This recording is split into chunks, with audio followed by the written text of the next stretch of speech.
예, 솔샘소리의 청자 여러분 안녕하세요. 이주노동자, 이 땅의 이주노동자들의 차별받는 또 3D 업종에서 힘들게 고생하는 모습들에 대해서 다들 잘 아시지만 이주노동자들과 함께 동고동락하면서 또 그들을 섬기시는 분들은 그렇게 많은 건 아닙니다. 오늘은 제 가까운 선배이시자 오산 이주노동자 센터 대표로 일하고 계시는 장창원 목사님과 연결해서 최근에 그 오산 이주노동자 센터에서 환대의 집이라는 집을 개소를 했다 그래서 이게 어떤 집인지 좀 한번 들어보는 시간을 갖겠습니다. 장창원 목사님. 예, 반갑습니다. 예, 반갑습니다.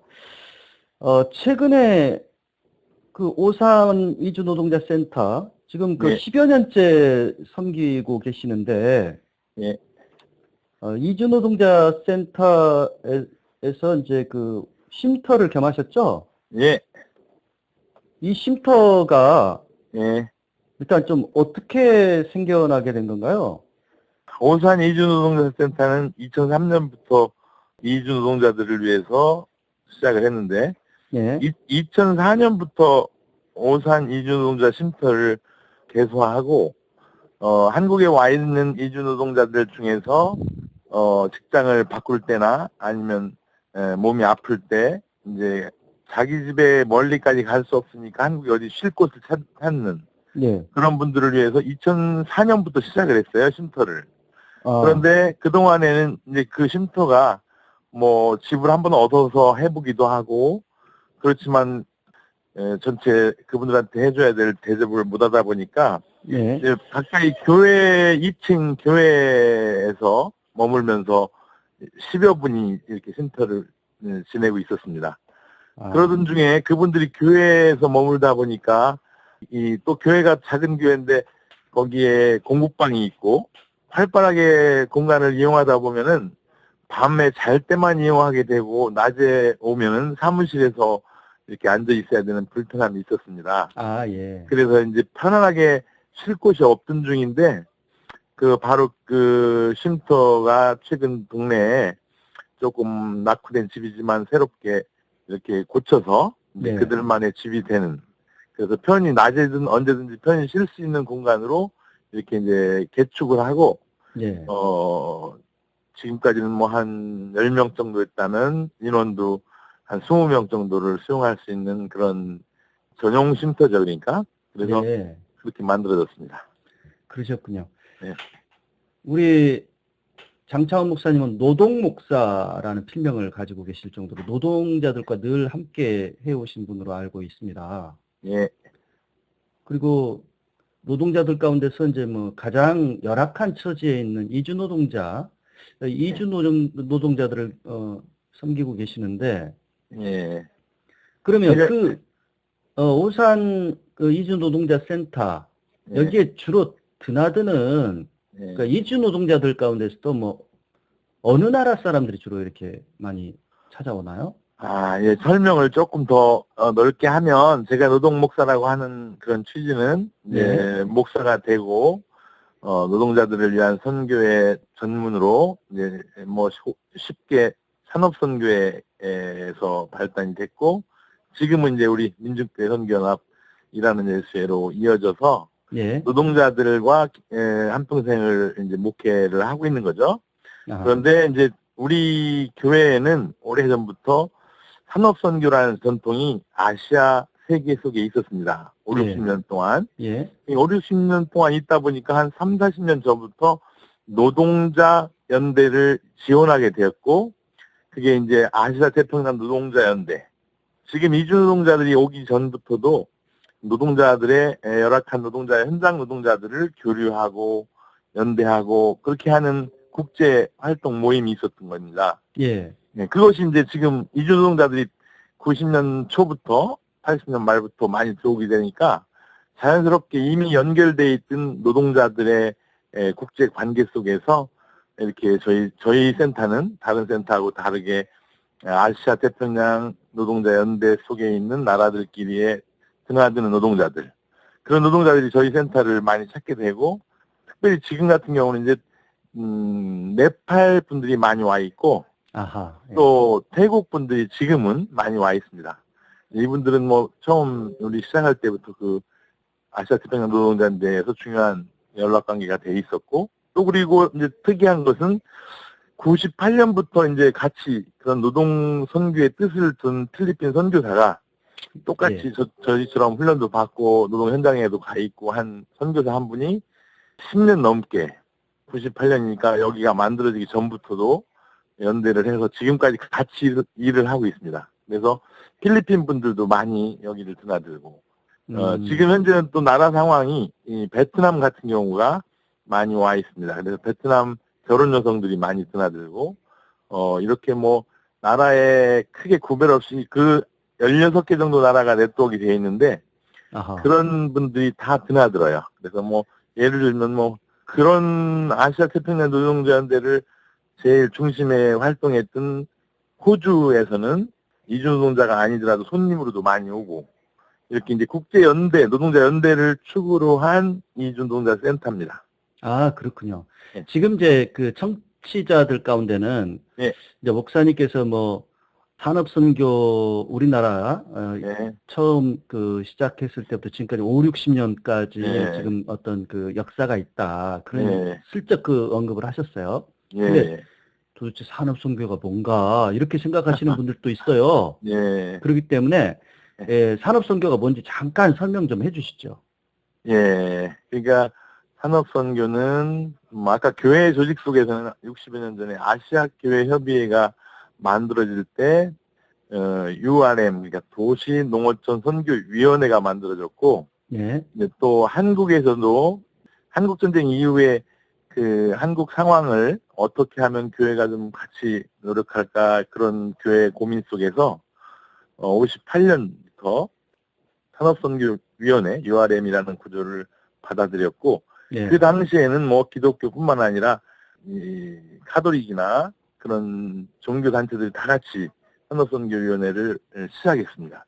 예. 그래서 이제 그런 것이 여러분이 잘 알다시피 70년대에 들어서면서 전태일 열사가 발생이 되고, 그 열사가 이제 그 후에는 이제 노동자들이 노동조합도 못 만드는 상황이 70년대 말까지 이어지는데, 그 상황 속에서 노동자들과 함께 현장에서 조직하고 또 노동조합도 만들고, 노동 문제에 대한 고민을 같이 60년간 해온 것이 이제 산업선교라고 할 수 있고요.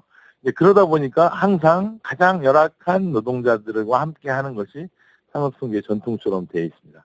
지금 같은 경우는 이제 비정규직 문제가 굉장히 큰 어려움이라고 하지만, 그 비정규직 문제 속에 이주 노동자도 있습니다. 그래서 이주 노동자가 처음 왔을 때는 노동자 대접을 못 받고, 예를 들면 연수생이라는 그런 명목으로 있었고, 예. 지금도 뭐 오늘 내일 파업을 한다 하는 것처럼, 지금 또 민주노총 위원장이 구속되어 있는 것처럼, 이 사회는 노동 문제를 레드 콤프레스 같은 걸로, 뭐 노동 문제에 개입하면 큰 뭐 예를 들면 독일로 파견됐던 노동자들이 거기 가서 노동조합을, 독일에서는 일반화되어 있는 노동조합을 만들었는데, 그 당시 박정희 정부가 그 우리나라에서 파견된 사람들이 독일에서 당연히 해서 칭찬받는 노동조합을 만든 한국 이주 노동자들을 간첩으로 몰아요. 그래서 그 당시 그 노동조합을 처음 만든 분은 독일에 가서 이주 노동자로 간 분이 30년 동안 한국을 못 들어와요.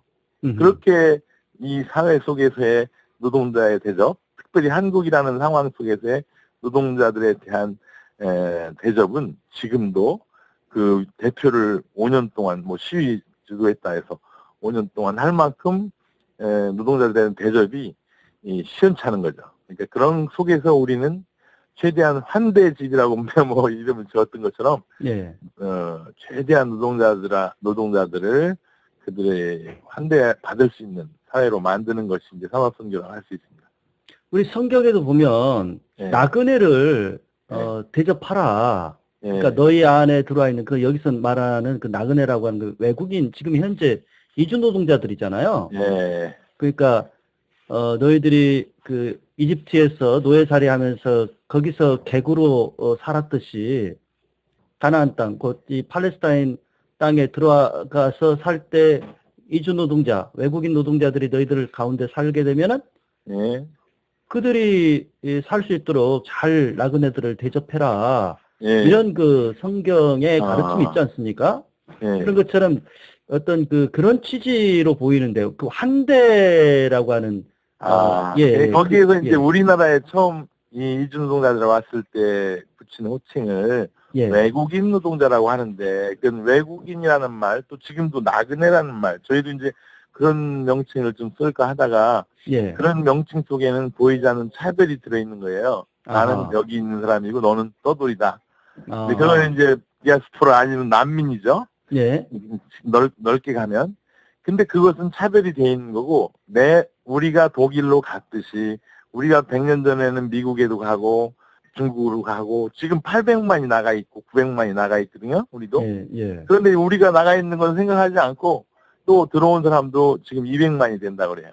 그런데 이것을 먼저 살았다는 사람과 늦게 왔다는 똑같은 평등 개념으로 놓으면, 외국인 노동자라는 말을 쓰지 않게 됐어요. 그래서 또 그렇군요. 예. 예, 그래서 이제 우리도 환대집이다 하고 이제 그것만으로는 사람들한테 설명이 또 안 되니까 아브라함 하우스다 이렇게 말도 하는데, 그 넓은 개념으로는 이번 개소한 이주노동자센터 쉼터가 국경 없는 마을 속의 환대의 집인데, 또 환대의 집이라는 명칭은 이제 우리 그날 개소식에서 아주 극진한 대접하는 거라 이렇게 하지만 조금 넓은 의미 역사 속에서는 1930년대에 그 공황 시대에 예. 정말 어려운 사람들을, 거리에 실업자들 뭐 아니면 더 죽을 지경에 있는 사람들을 대접하는 집의 운동이 있었어요. 이게 환대의 집이었거든요, 유럽에서.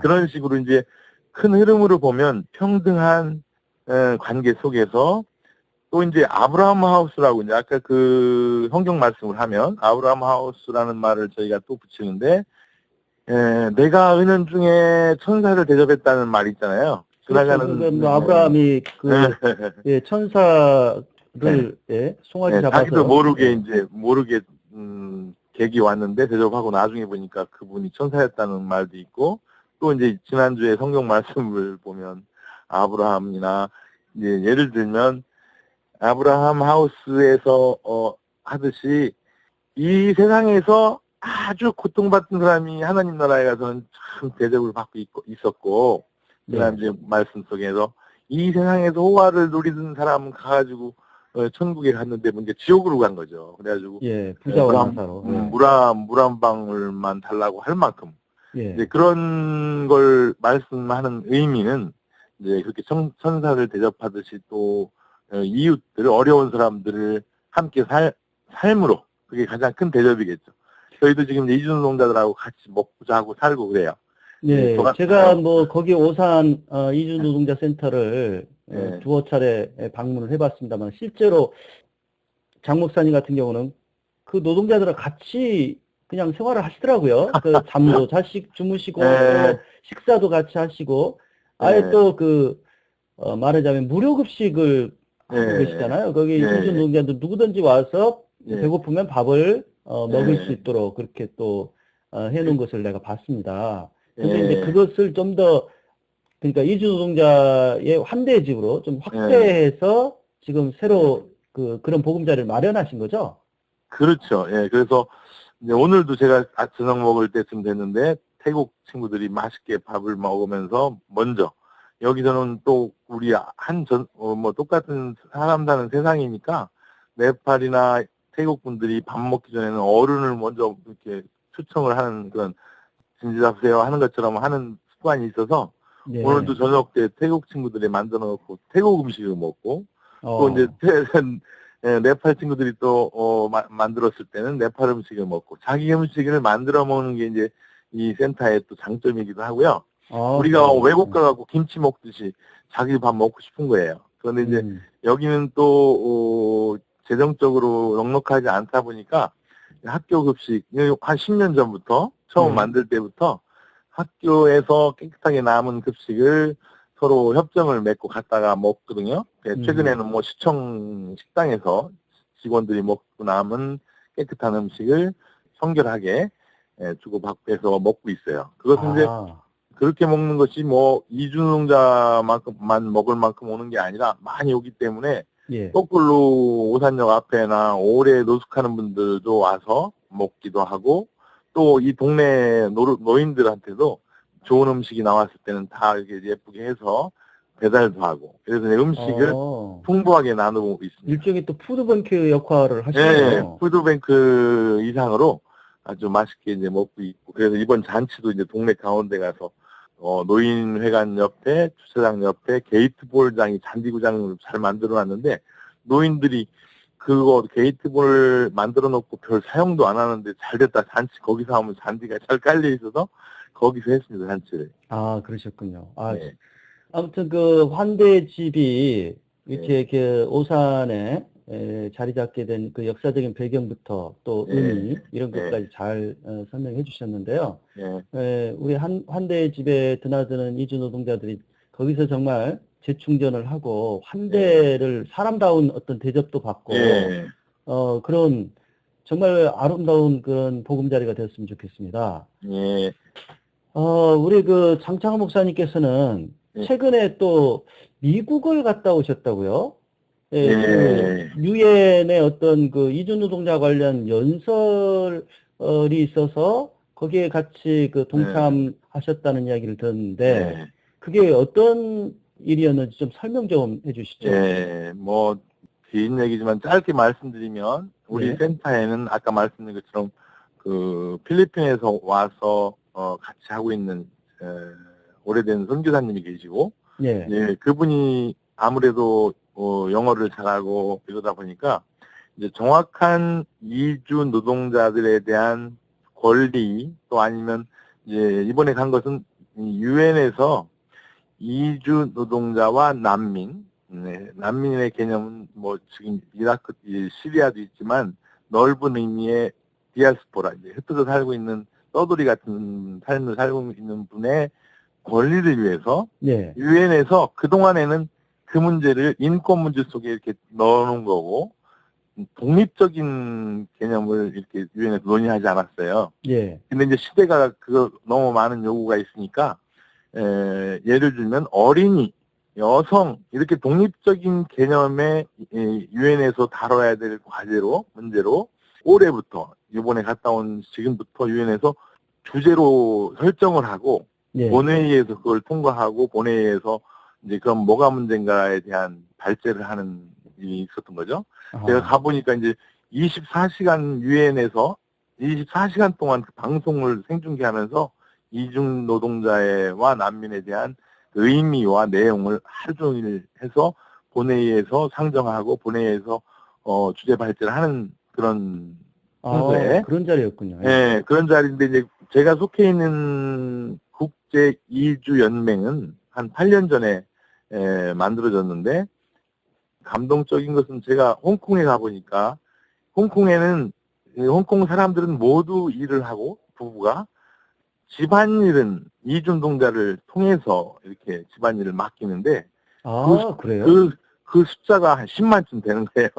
좀 특이하네요. 그런데 이제 특별히 그분들이 아기도 키우고 집안 살림을 모두 맡아서 하고 그런데 휴일이 되면 이제 부부가 들어와 있으니까 하루 쉬는 날은 뭔가 나가서 놀아야 되는데 마땅히 놀만한 데가 없으니까 그 홍콩 강변 너머서에 보면 엘리자베트 파크라는 큰 공원이 있어요. 잔디 공원이. 거기에 이제 동네 사람끼리 모이기도 하고 근데 그 모이는 수가 그 큰 광장을 가득 메울 만큼 모이는 거예요. 그 노동자들을 이제 저를 포함한 이제 아까 말한 아시아 태평양 노동자인데도 결합이 되고 이제 홍콩에 파견되어 있는 저희 같은 센터가 있고 그런 데서 이제 그분들을 조직하기 시작했어요. 8년 전부터.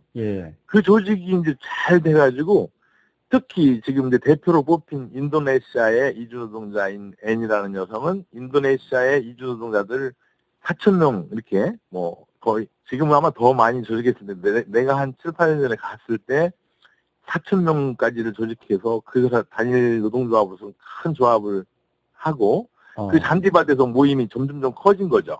예. 이제 그 모임이 하나의 좋은 사례가 됐으니까 이제 그 중심이 돼서 연맹을 만들고 그 연맹에서 주장하는 내용은 그동안 유엔에서 이주 노동자들을 다루는 것과는 다른, 예를 들면 이주 노동자 문제를 유엔에서는 GFMG라고 하는, 그러니까 자기 관할 내에서의 개발 차원에서의 인권 문제로 이렇게 다뤘고, 그것은 어떻게 보면 정부 주도라든가 아니면 관 주도라든가 아니면 그 유엔이 주도하는 그런 이주 문제에 대한 초점이 됐던 거죠. 근데 이 우리가 만든 곳은 거기서 요구하는 것 말고, 예를 들면 우리나라도 지금 법을 잘 만들어놨다 하면서 실질적으로는 유엔이나 ILO에 의무적으로 가입해야 될 기본적인 사항의 협약 조약, 그러니까 이렇게 가입을 해야 되는데 그 조항에 한국이 아직 거기에 가입을 안 하고 있는 거예요. 예. 그러니까 이 기본적인 인권이나 이런 문제에 대해서 아직도 한국은 이주노동자에서 기본적인 것을 국제적으로 선언과 조약을 안 맺고 있는 거죠. 그러니까 그렇게 바깥의 소리 아니면 현장의 소리를 직접 전달하기 위한 구조가 지금 제가 말하는 인터내셔널 마이그란트 연맹 얼라이언스 이렇게 해서 이번에 이제 그 모임이 이제 주제 발제, 그 문제에 대한 다양한 대표들의 주제 발제를 하는데 유엔 사무총장도 하고 뭐 세계 은행 대표도 와서 하고, 그때 이주노동자 대표가 이제 발표를 하는 시간에 우리 아까 말한 홍콩의 이주노동자 대표가 발표를 맡은 거죠. 그래서 그렇군요. 이제 정확한 현장의 소리를 전달하고 잘못된 거에 대한 지적을 하면 그거 이제 전달이 될 수 있도록. 지금 그 유럽 같은 경우는 네. 뭐 영국이나 뭐 여러 나라들이 난민 막 시리아 뭐 각종 그쪽에서 이렇게 들어오는 난민들로 아주 몸살을 앓고 있습니다. 예, 그렇죠. 그래서 더 난민 문제에 지금 유엔이 관심을 갖고 있는 거는 아닌가요?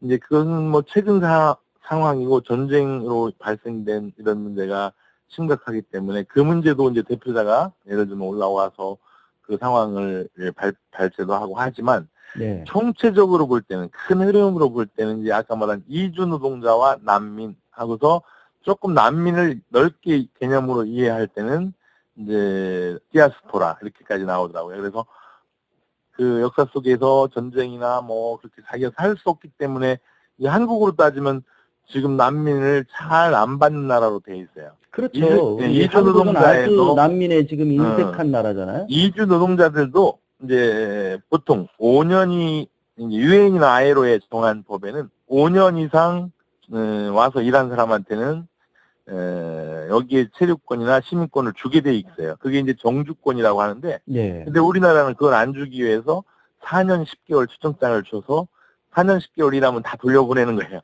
이제 뭐 비정규직을 2년이라고 잡았다가 1년 8개월, 10개월 되면 자르고 다시 쉬었다가 이제 다시 계약하는 것처럼 그렇게 이제 못된 법을 가지고 한국은 아직도 이주 노동자나 난민에 대한 아니면 넓게는 흑백 갈등이라고 할까요?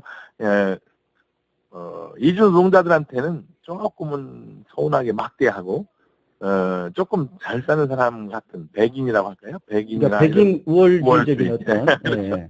그런 사람들한테는 쩔쩔 매고 그런 습성이 잘못된 것이 있는 거죠. 그래서 우리는 그런 것 때문에 센터가 첫째로 잡고 있는 것이 평등 관계고, 그런 속에서 이제 이 센터를 만들고 지금 같이 일하는 분들과의 관계 속에서도 이주 노동자들의 문제는 예를 들면 존스 갈랑이 다 총괄한다 이렇게 하고, 저 같은 경우는 이주 노동자를 포함한 한국 노동자 똑같은 개념으로 하고, 실무자들도 될 수 있으면 지금 이제 태국 여성이 같이 지금 실무자로 일하고 있는데 나라별 실무자가 한 명씩 서서 그 나라에 온 분들은 그 나라 말로 대접하고 그 나라 식으로 할 수 있도록 하려고 이제 목표는 가지고 있습니다.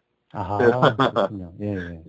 아유, 뭐, 정말 이주 노동자, 뭐, 예. 또는 난민, 할 것 없이 다, 지구촌에 있는 예. 모든 그 사람들은 한 형제 자매라고 하는 것이 원래 범세계주의적인 어떤 기독교 정신 아닙니까? 그렇습니다. 예.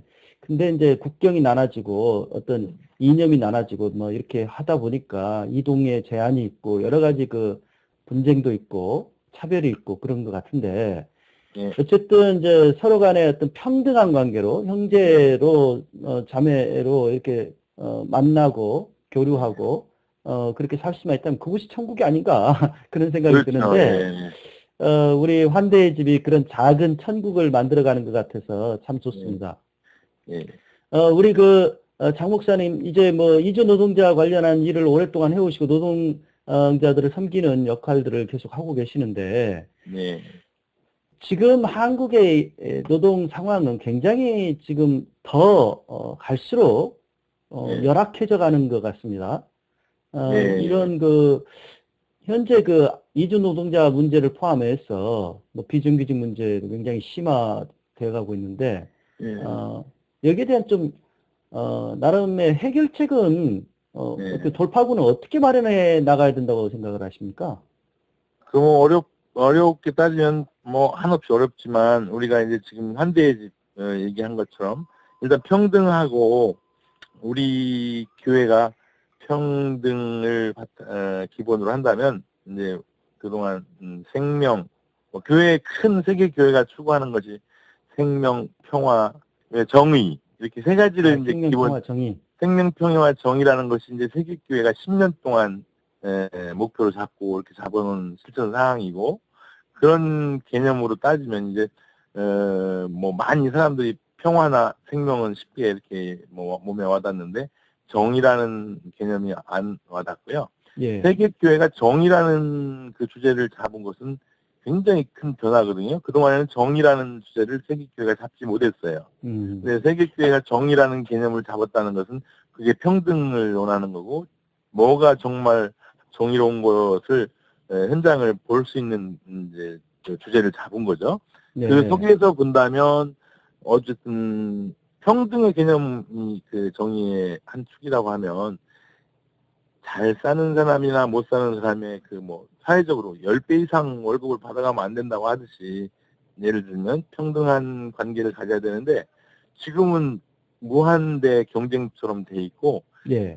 자본이 너무 우선하다 보니까 생명을 멸시하게 되고 사람이 죽어나가도 모를 만큼 막 그 자기 자본 이익을 위한 또 뭐 한국식으로 따지면 승리를 위해서는 형제나 주변 사람들하고 경쟁하면서 너무 심화된 거죠. 예. 그래서 이제 그런 것을 없애는 것이 정의로운 사회를 만드는 거고 평등을 실현하는 길이고 생명을 보존하는 거고 이 땅에 평화를 만드는 거다. 이제 그렇게 이제 교회 개념으로 생각할 수 있다 생각하고요. 구체적으로는 지금 우리 이주 노동자들이 와서 하고 있는 일들이 3D 업종. 예를 들면 지금 일자리가 없고 굶어 죽어도 한국 사람들은 안 하려고 하는 일들이 있어요. 그렇죠. 그래서 예. 실제 우리 동네에서 아이들이 쌀이 떨어지고 아이들이 정말 처참하게 이렇게 한국 사람인데 어려운 상황인데도 불구하고 제가 공장을 이렇게 안내해서 취직을 시켰는데 뭐 소개했는데 그분이 며칠 다니다가 그만두고 나오는 거예요. 그래서 자기한테는 운전할 수 있는 기술이 있고 또 장판을 까는 기술이 있는데 그 기술로 나는 살아야지 그 컴컴한 공장의 3D 업종에 그런데 이주노동자들하고 같이 살 수는 없다. 그렇게 나오는 거예요. 그러니까 예. 한국 사람들은 지금 이주노동자들이 한국 사람들은 안 하려고 하는 일 속에 와 있는 거거든요. 그러니까 산업 역분이라고 할 수 있는 거죠. 아무도 안 하려고 하는 일을 그 수십만이 와서 지금 하고 있는데 이제 한국의 사람들은 이제 일을 안 하면 최소 생계비 같은 실업급여 같은 걸 주기도 하고 뭐 이런 제도가 있잖아요. 전반적으로 볼 때는 너무 자본에 매달려서 사는 것이 그런 잘못된 사회를 형성하게 되고 조금 예를 들면 제일 많이 받는 사람과 소득 격차가 뭐 법적으로 제도적으로 만들어서 줄이고 예. 최대한 이 사회 속에서는 좀 같이 살자는 그런 흐름이 확대되고 특히 이제 지금 말하는 어려운 일을 하는 노동자들이 길을 펴고 살 수 있는 사회가 돼야 되는데 노동자들을 탄압하고 아니면 노동자들이 노동조합 만드는 것은 기본 권리인데 그런 것까지도 제약하게 하고 분열시키고 또 뭐 90년대 민주화된 사회 속에서는 노동자가 경영 참가도 하고 노동자가 정치 세력화도 하고 이것이 기본 개념이거든요. 그래서 예. 호주 같은 나라나 이런 나라에서는 노동당이 집권도 하고 그게 벌써 수십 년 전의 일인데 그렇죠. 근데 여기에서는 이게 노동자가 무슨 정치 쪽으로 가기만 하면 큰 이제 본인들의 잘못도 있죠. 뭐 아직 경험이 없다 보니까 아니면 큰 흐름으로는 남북 분단이라는 상황 속에서 만들어진 그런 레드 콤플렉스 이런 것들이 한쪽 눈만으로 사회를 보게 만들고 그런 속에서의 무한 경쟁 또 자본 독식이라고 할까요? 중심 이게 너무 강해서 그런 것을 좀 원칙대로 정의롭게 우리 교회가 말하는 정의 속에 풀 수 있어야지만 해결이 될 거다 이제 저는 그렇게 생각합니다. 아, 그렇군요.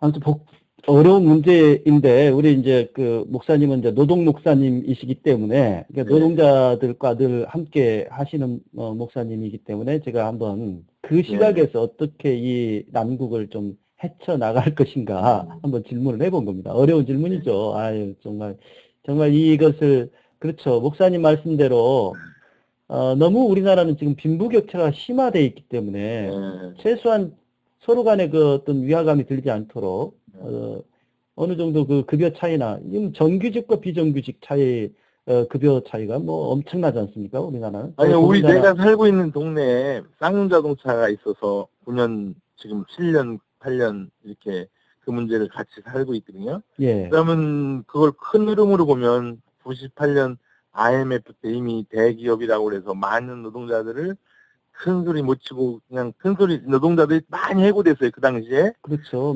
그런데 최근에 2009년에 다시 이 쌍용자동차에 그 외국의 회사를 매각하면서 그 외국에서 잘 살 수 있게 만든다면서 3,000명을 해고시킨 거예요. 그러니까 IMF 때 해고했는데 또 3,000명을 해고하는데 그런 원인들을 분류해 보면 해외로 판다는 자체는 국가의 뭐랄까 그 개입이 강했고 그러면서 노동자들의 의견을 무시하고 일방적으로 3,000명을 잘라서 그 싸움이 파업이 돼서 뭐 3개월 동안 다 알다시피 파업을 했고 그 파업을 굉장히 무력적으로 무슨 전쟁이 하는 것처럼 진압을 시켰고 그 당시에 그런 주도를 노동조합과 사회가 연대했고 교회도 적극 지지하고 이렇게 했는데 그 당시에 위원장이 한상균 위원장이었는데 그분이 3년을 꼬박 감옥을 하고 나오고 그 후에 또 이제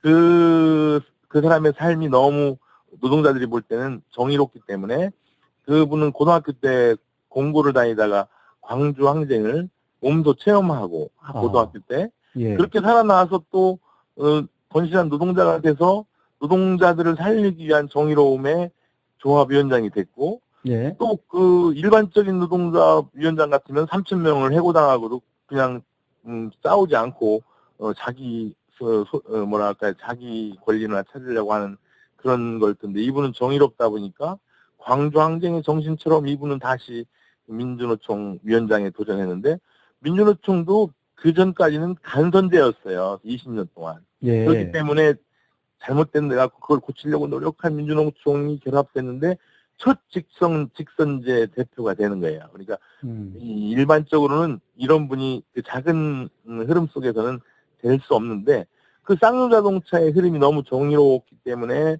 그분이 첫 직선제 위원장이 돼서 그러면 그분 첫 직선제 위원장이 된 분은 노동자는 물론이고 노동자와 모든 민중들의 그 힘든 상황을 같이 한다는 의미에서 집회를 했는데 그분이 지금 이제 5년형이 확정돼서 지난번에 3년을 살고 또다시 5년형이 확정돼서 살고 있어요.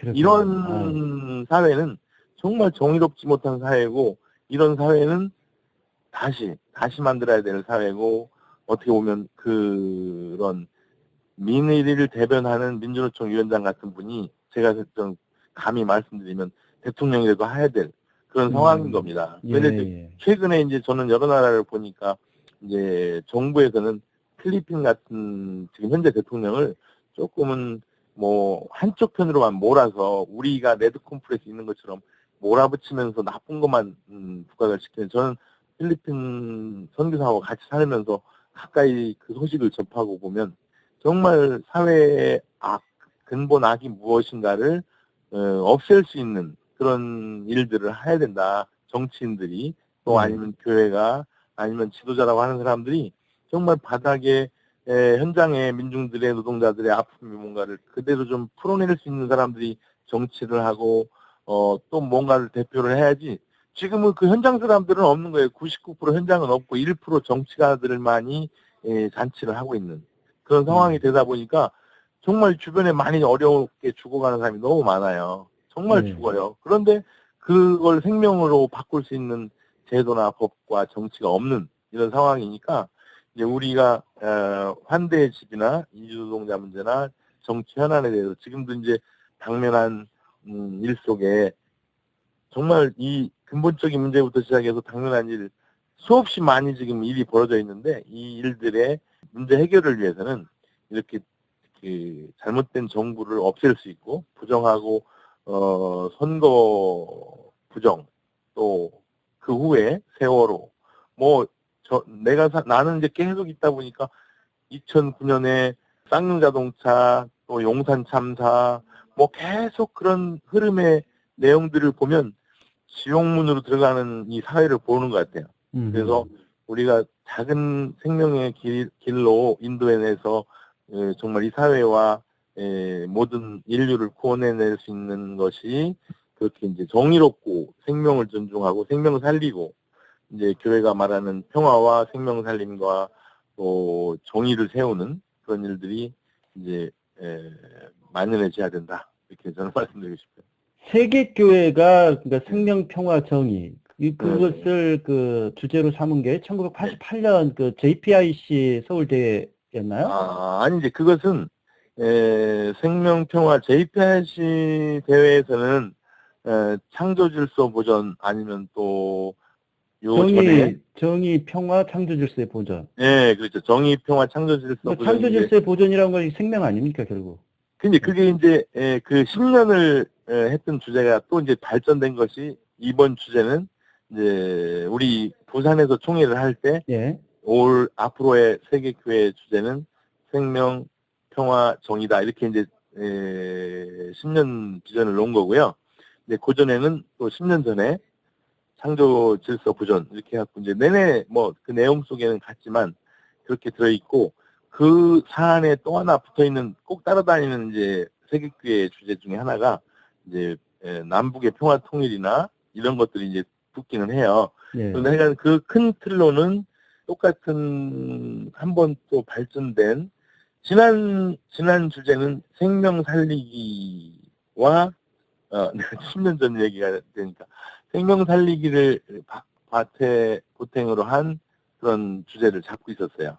근데 이제 요번에는 이제 생명, 평화, 정의라는 특별히 정의라는 것이 교회 역사 속에서 처음으로 이렇게 주제로 표현됐어요. 작은 주제로는 돼 있었지만 큰 주제는 그 정의 속에는 노동자의 정의, 뭐 산업 정의, 뭐 전반적인 사회 정의에 대한 그 맥을 갖고 있는 거죠. 그렇죠. 예. 그러니까 뭐 갑자기 그 옛날 경제 질서 정의. 돔 헬더 까마라 주교 이제 그 유명한 이야기가 떠오릅니다. 그러니까 내가 가난한 사람들의 빵을 나눠줄 때는 사람들이 나를 성자라고 했다. 그런데 왜 저들이 가난한 거지? 라고 질문을 하기 시작하자 저들은 나를 빨갱이라고 했다. 그러니까 정의의 문제를 이렇게 교회가 전면에 내걸고 제기하기 시작하면 공격이 들어오지 않습니까? 계속. 그렇죠. 근데 지난번 10년은 이제 앞으로 10년은 생명, 평화, 생명, 뭐 정의 이렇게 전에 2010년은 폭력 극복과 생명 살리기라는 주제였거든요. 예. 이게 이제 한국에서는 폭력 극복이라는 말을 교회가 안 쓰더라고요. 원래 주제는 폭력 극복과 생명 살리기. 그런데 이제 그때도 그 교회가 강조한 것을 보면 생명 살리기에만 초점을 많이 뒀지 폭력 극복은 안 드러내는 거예요. 왜? 폭력적인 사회 속에 살고 있으니까 그걸 드러내면 백남기 예. 어르신, 이 백남기 그렇죠. 농민 같은 경우 정말 국가 폭력에 의해서 예, 그렇죠. 공권력이 폭력에 의해서 지금 희생 정말 물대포로 맞아서 돌아가시게 된 거 아닙니까? 예, 그래서 그래서 근데도 또 마지막 돌아가셨음에도 불구하고 그것을 또 사인을 갖다가 뭐 물대포가 아니고 지병으로 돌아가신 것처럼 자꾸 예. 부검을 하겠다고 저 난리를 치고 있는데 그래요. 정말 그래서 예. 폭력이 만연한 사회니까 예를 들면 교회도 그 폭력 극복이라는 말을 쓰면서 지난 10년 했어야 되는데 그걸 못했고 지금도 이제 생명 평화 정의 이렇게 쓰면 이제 그 생명 살리기 폭력 극복에 이어지는 거죠. 그거하고 단절된 게 아니라 그렇게 하면서 다시 폭력 극복과 생명 살리기 위한 정의, 평화, 생명 이렇게 해놓고 이제 예를 들면 너무 절박하니까 노동자들을 저가 이제 예를 들면 노동자 생명 살리기 노동자들이 너무 많이 죽어가니까 뭐 자살률이 높다 뭐 이렇게 지금 백남기 어른처럼 이런 일 당한 것도 뭐 수없이 그동안 많고 세월호도 그렇고 이런데 그런 초점을 바로 대지 못하니까 교회도 그렇고 특히 이제 교회가 그 문제에 바로 직면하지 못하고 항상 그 권력자들 폭력자들의 뒤에 서 있는 거예요. 그렇죠. 힘 있는 자들의. 예. 그걸 벗어나는 것이 이제 우리 현장으로 와서 현장 사람과 함께 하면 이제 그렇게 맞서서 그런 폭력을 극복해야 되고, 여러 가지 다양한 폭력이 사회 속에 존재하는데, 지금 1%와 소수의 권력자들이나 자본가들이 폭력을 저지르는 것을 다수의, 우리 그 국민들이, 예를 들면 99%의 양이, 이런 길 잃은 한 마리 양이 내가 볼 땐 지금 폭력을 저지르고 있는 사람들이고 노동자들을 죽이고 있는 세력인데 그 세력들을 낭떠러지게 가서 이제 우리가 그 구해내야 되는 거꾸로 이제 그런 마음을 갖고 살고 있어요. 그들이 그렇다고 해서 예를 들면 친일 앞제비들을 다 처단해야 되는데 그동안 처단을 못 했잖아요. 다른 세계에서는 그걸 했기 때문에 조금은 정의로운데 그러니까 그게 친일 앞제비가 폭력의 근본인데 그걸 처단을 못 하고 있으니까 앞으로라도 그걸 처단해야 되죠. 그 지혜롭게. 또 지금 잘못된 자본 뭐 박근혜 정부를 비롯한 이번에 무슨 뭘 만들었다 재벌들이 수십억씩을 돈을 내서 뭘 했다 이런 폭력 집단이나 그 자본의 잘못된 집단들 뭐 우리 사회적으로 보면 뭐 천민 자본주의라 이렇게 말을 하는데 그런 잘못된 그 집단들을 우리 온 국민이 끌어내린다든가 아니면 뭐 하여간 처단을 해서 잘못된 친일 세력이나 지금 앞서서 있다고 하지만 그 정부를 대표한다고 하지만 잘못된 국민을 알 권리는 물론이고 삶을 잘못된 길로 끌고 가고 있는 사람들을 이제 끌어내려야 되는 거죠. 그게 이제 정의고 생명 살리는 일이고 평화를 찾는 길이죠. 이 사회가 남북이 분단돼서 평화를 못 찾고 있고 지금도 뭐 미국에 사드를 배치한다 또 뭐 다양한 국민들을 억압할 수단들을 갖다 동원하는데 이런 것을 하나하나 현장에서부터 또 하나하나 지금 백남기 어른 장례나 이 문제도 장례가 중요한 게 아니라 어떻게 보면 그 문제의 근본을 해결할 수 있는 그런 모든 민중들의 힘이 하나로 돼서 정말 이 인간 같지 않게 행동하는 세력들을 처단해야 됩니다. 아이고, 우리 목사님, 능징하고. 그 말씀 속에서 그냥 처단이라는 단어가 여러 차례 나오는데, 너무 그 과격하신 거 아닙니까? 그러니까 생명 살리는 길이니까. 그러니까 처단이라고 하는 것은 그냥 죽이자는 이야기가 아니라 정말 그들이 올바른 길로 다시금 갈 수 있도록 그렇게 만들자 그런 차원이시죠? 생명을 살리는 그 사람들이 목숨을 잃어도 사는 사람이 있고 우리 주변에는 왜 뭐 여러 의인들 열사가 있는데 이분들한테는 저는 항상 당신은 죽었지만 당신의 삶은 영원하다.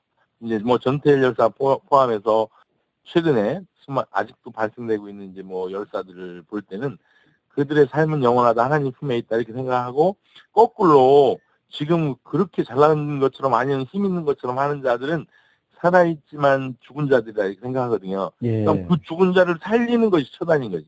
그래서 죽은 자를 바로 잡고 이제 오해하지 예. 않도록 우리 예. 청취자들이 목사님께서 뭔 저렇게 과격한 단어를 쓰시나 막 그렇게 그래요. 아무튼 좀 제대로 그러니까 우리 사회가 네. 비정상으로 가고 있는 것들을 바로 네. 잡아서 정말 정의로. 그 하나님의 정의와 예. 평화와 어떤 그 생명이 서로 간에 그 꿈틀대는 정말 살아있는 생생하게 그런 세계를 만들자 그런 예. 차원으로 이해를 하겠습니다. 지금 한 40분, 50분 가까이 지금 이야기를 하고 있는데요. 네. 예, 마지막으로 우리 목사님 하실 말씀 잠깐 짤막하게 해주시고 정리하십시다. 예. 이제 한 60 가까이 살았는데 그 삶 속에서 보면 큰 흐름이 민주화 운동이라는 큰 흐름이 있고 그 민주화 운동의 힘이 저는 청년을 마감할 때쯤 겪었던 가장 감격적인 일들이었는데 87 민주화 운동 그 후에 다시 지금 독재로 희귀한다고 하듯이 다시 민주화가 돼야 될 상황이 돼 있습니다. 그래서 이제 30년 전의 일이라면 또 30년 지금 우리가 다시 잘못된 길로 가고 있는 그 민주화 운동의 잘못된 모습들을 바로잡고 다시 그 민주화 운동이 일어나야 할 때다. 그때 뭐 물고문을 했고 뭐 이렇게 마지막 그 응집됐지만 사실 현장에서는 더 많은 탄압이 있었고 말도 못하게 한 일들이 많았기 때문에 그 힘이 폭발된 건데 지금도 폭발 지경이고 폭발해야 된다.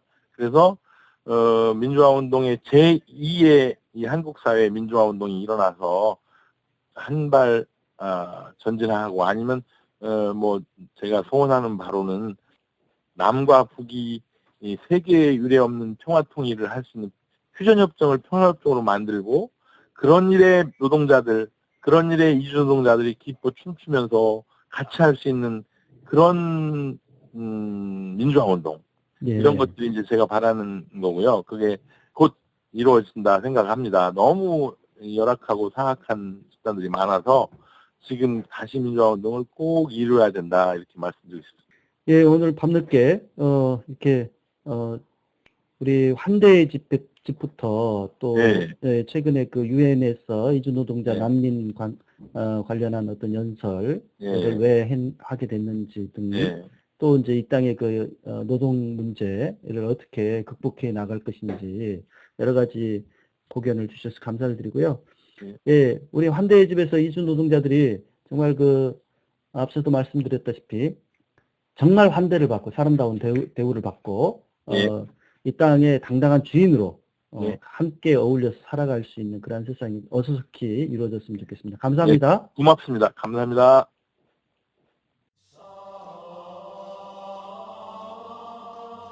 솔샘소리는 여수 솔샘교회 목사이자 오마이뉴스 시민기자인 정병진 목사가 진행하는 팟캐스트입니다.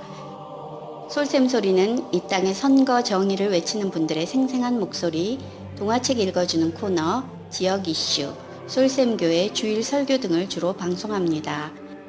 솔샘소리는 팟빵과 아이튠즈를 통해 청취하실 수 있습니다. 솔샘소리를 듣고 구독하기, 댓글 달기, 좋아요를 눌러주시면 방송 운영에 큰 힘이 됩니다. 진실한 마음을 전하는 솔샘소리 애청해 주셔서 고맙습니다.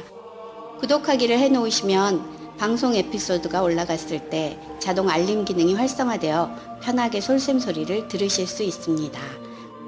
감사합니다.